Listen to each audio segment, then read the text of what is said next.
ఖరీఫ్ సాగు సమాయత్తమవుతున్న తెలంగాణ రైతాంగానికి విత్తనాలు అందుబాటులో ఉంచాలని అధికారులను ఆదేశించారు తెలంగాణ సీఎం రేవంత్ రెడ్డి. రైతు వేదికల్లో బోనస్ అందించే 7 రకాల సన్నవడ్ల విత్తనాలను సిద్ధంగా ఉంచాలన్నారు.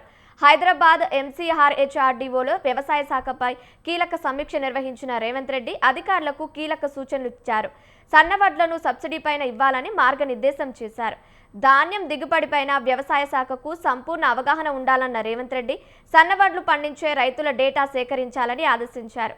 భద్రాద్రి కొత్తగూడెం దమ్మపేట మండలంలో ప్రారంభించిన పైలట్ ప్రాజెక్టును మరింతగా వినియోగించుకోవాలని సూచించారు.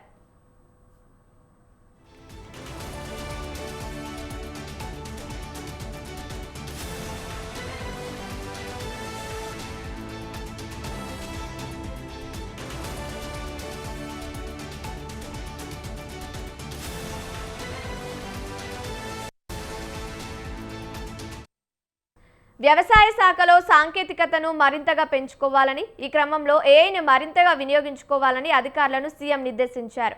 సీడ్స్ నుంచి కొనుగోలు వరకు వ్యవసాయ శాఖ, సివిల్ సప్లైస్, అగ్రికల్చర్ యూనివర్సిటీకి సమన్వయంతో పనిచేయాలని సూచించారు.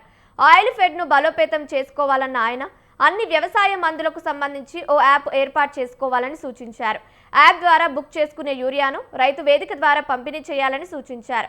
జిల్లా అదనపు కలెక్టర్కు యూరియా పంపిణీ బాధ్యతను అప్పగించాలని ఆదేశించారు సీఎం రేవంత్ రెడ్డి.